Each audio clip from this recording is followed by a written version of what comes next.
Olá, pessoal, tudo bom? Como vocês devem ter percebido, a gente deu um upgrade aqui de instalações.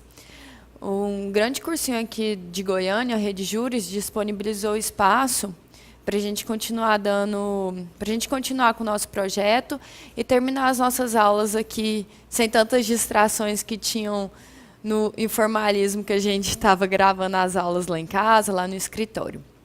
Tá certo? Na aula de hoje, a gente vai estudar sobre suspensões do crédito tributário. Como a gente já estudou, o crédito tributário ele surge com o lançamento tributário. A partir do momento que o contribuinte ele pratica o fato gerador descrito em lei, dá ao ente público, surge ao ente público a obrigação de lançar aquele crédito. E a partir do momento que ele lança aquele crédito, com o surgimento do crédito, surge ao contribuinte a obrigação de pagar aquele crédito. A partir do momento que o contribuinte não faz o pagamento, o ente público ele pode vir a exigir aquele crédito tributário.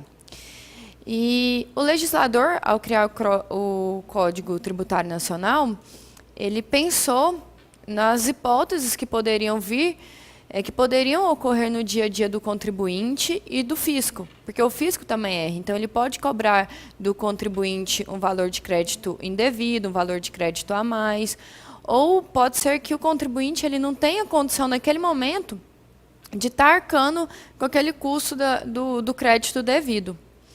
E, então, lá no artigo 151 do CTN, ele dispõe para a gente 6 hipóteses de suspensão do crédito tributário. Essas hipóteses de suspensão da exigibilidade do crédito tributário, ela traz para a gente algumas consequências. Dentre elas, ela impede o fisco de exigir aquele tributo, exigir aquele crédito que já foi lançado. Só que a jurisprudência ela já foi firmada que a suspensão ocorre na exigibilidade do crédito tributário, como bem mesmo o código diz. O fisco ele não fica proibido de lançar aquele crédito, até porque se ele ficasse proibido, poderia ocorrer a decadência do crédito tributário. Então, ele pode lançar, ele só não vai poder exigir aquele crédito com uma ação de execução fiscal, por exemplo. E, então, através disso, o legislador, pensando na gente, ele trouxe ali no inciso 1 a primeira hipótese, que é a moratória. A moratória consiste no adiamento do pagamento do tributo. Ela é uma das causas que ela pode ocorrer, como está bem escrito ali no artigo 154, salvo disposição em lei contrária, a moratória somente abrange os créditos definitivamente constituídos à data da lei ou despacho que a conceder. Então, a moratória, ela vai, em regra, ela serve para adiar o pagamento de algum crédito tributário que já ocorreu, de um fato gerador que já ocorreu no passado. Mas como o próprio artigo diz, salvo disposição ao contrário. Então, pode ser que, em algumas situações, o ente público ele dê uma moratória antes mesmo de ocorrer o fato gerador. A gente pode ter como exemplo, se ocorreu alguma praga em plantações aqui do estado de Goiás. O estado ele sabe que o agricultor ele vai ficar com dificuldade de arcar com aquele ICMS. Então, ele concede previamente uma moratória a fim de dar um suspiro para o agricultor conseguir pagar aquele ICMS de forma correta. O CTN, ele dispõe que a moratória ela pode ser concedida em caráter geral ou em caráter individual. Todos os casos de suspensão de crédito tributário, ele segue o princípio da legalidade. Então, ele decorre de lei. Quando a moratória ela é concedida em caráter geral, ela tem que ter uma lei geral para conceder aquela moratória. E quando ela é concedida em caráter individual, ela vai ser concedida através de despacho, mas a gente precisa ter uma lei prévia que conceda aquela possibilidade de moratória. Então, como exemplo, a gente tem, vamos usar o exemplo anterior, o agricultor. Se ele tiver com uma dificuldade de pagar aquele crédito, e ela tem aquela lei geral e não foi concedido, e ele não conseguiu, de forma geral, aquela concessão, ele pode ir ao fisco, provar que ele cumpre todos os requisitos que estão sendo exigidos na lei de suspensão de crédito tributário, e eles, em forma de despacho, vão conceder aquela moratória em caráter individual. Quando a lei... A moratória, quando ela é concedida em caráter individual, ela não gera direito adquirido. Então, ela pode ser revogada a qualquer momento. E ela sempre vai ser revogada de ofício se for provada que aquele contribuinte ele fraudou ou através de dolo, ele se utilizou de dolo para conseguir aquela moratória. E ele vai ter que pagar todo o tributo que ele ficou suspenso, aquela exigibilidade, com juros e multas. Outra forma aqui que é traga no inciso 2 do artigo 151 é o depósito do seu montante integral. Então, caso o contribuinte ele queira discutir aquele crédito tributário e ele quer discutir judicialmente aquele crédito tributário porque ele acha indevida aquela cobrança, ele pode vir depositar todo o valor que, conforme a jurisprudência do STJ, ele tem que ser um valor integral e em dinheiro.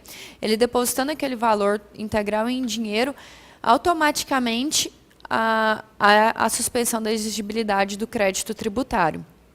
Vale lembrar, gente, quando vocês forem ler aqui no CTN, o código ele traz esmiuçadamente os detalhes da moratória, um pouco sobre o parcelamento, e as outras causas ele não entra explicando como que funciona. Isso porque as outras causas todas são processuais. Então, elas são tratadas mais no Código de Processo Civil. Essas outras são mais de direito, por isso que o CTN traz explicando aqui direitinho para a gente. Tá certo?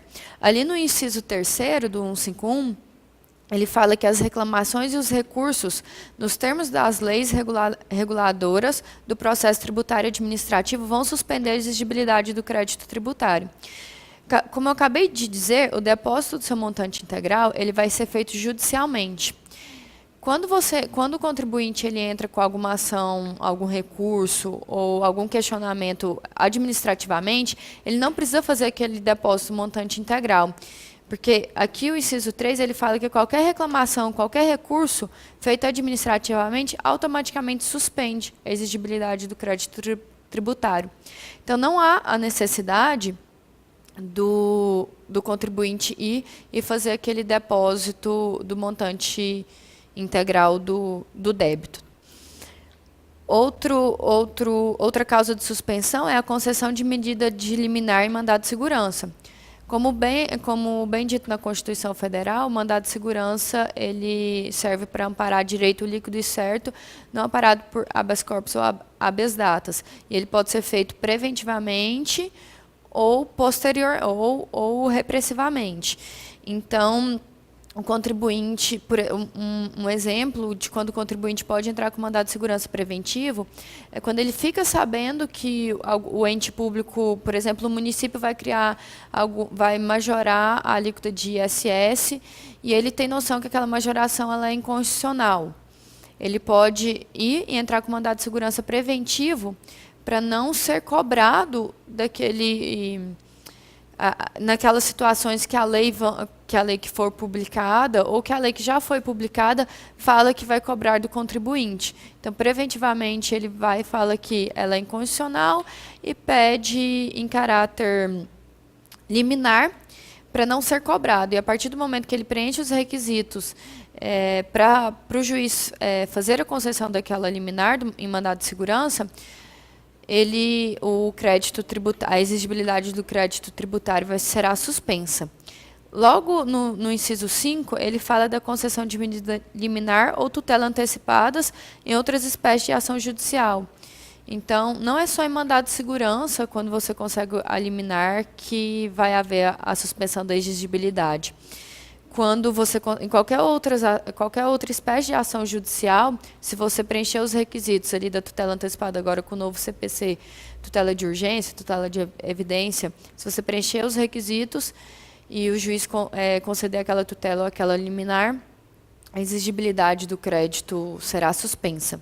E, por último, o CTN ele traz para a gente, como causa de suspensão, o parcelamento. O parcelamento ele foi introduzido para a gente pela Lei Complementar 104 de 2001. Ele não existia até 2001. E, na época que foi publicado, deu os doutrinadores, houve discussões entre os doutrinadores, porque a moratória ela também pode ser concedida em caráter, em caráter parcelado.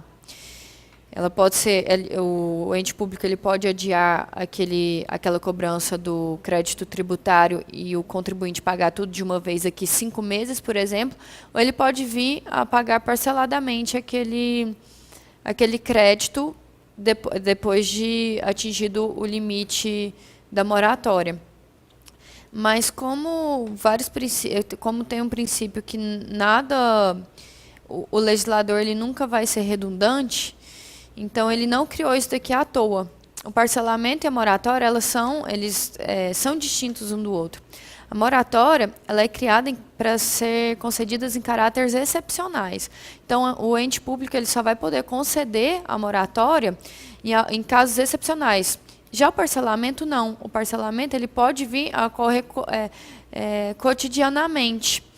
A gente vira e mexe, a União ou o Estado ele concede um parcelamento para aqueles contribuintes que estão em débito com a Receita ou com o fisco estadual. Então, essa é uma das principais distinções entre a moratória e o parcelamento. Aqui o CTN ele vem tratando que o parcelamento será concedido na forma e condição estabelecida em lei específica, no artigo 155-A. Como eu disse, todas as causas de suspensão, elas respeitam o princípio da legalidade. Então, vai ter que ter uma lei específica regulando esses casos de suspensão. E assim acontece com o parcelamento. Vamos dar uma lida aqui no parágrafo único do 151, que ele fala: o disposto neste artigo não dispensa o cumprimento das obrigações acessórias, dependentes da obrigação principal, cujo crédito será suspenso, ou dela consequente. O que isso quer dizer? E é uma questão que, normalmente, vira e mexe, os professores cobram, principalmente em questões de prova da faculdade.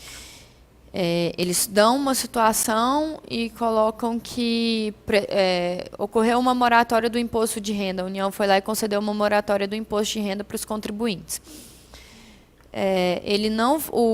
O contribuinte, apesar dele ter o adiamento do pagamento do crédito tributário, ele não vai deixar de ter que cumprir as suas obrigações acessórias. Ele tem que fazer declaração de imposto de renda e todas as outras obrigações acessórias exigidas na lei daquele tributo. É isso, gente. A gente encerrou nessa aula um estudo sobre suspensão da exigibilidade do crédito tributário. Nas próximas aulas, a gente vai adentrar estudando sobre extinção de créditos e a exclusão de crédito tributário. Assim, a gente encerra todo esse estudo do crédito que a gente começou lá com o fato gerador e vamos iniciar os estudos de tributos em espécie. Até a próxima aula. Beijo.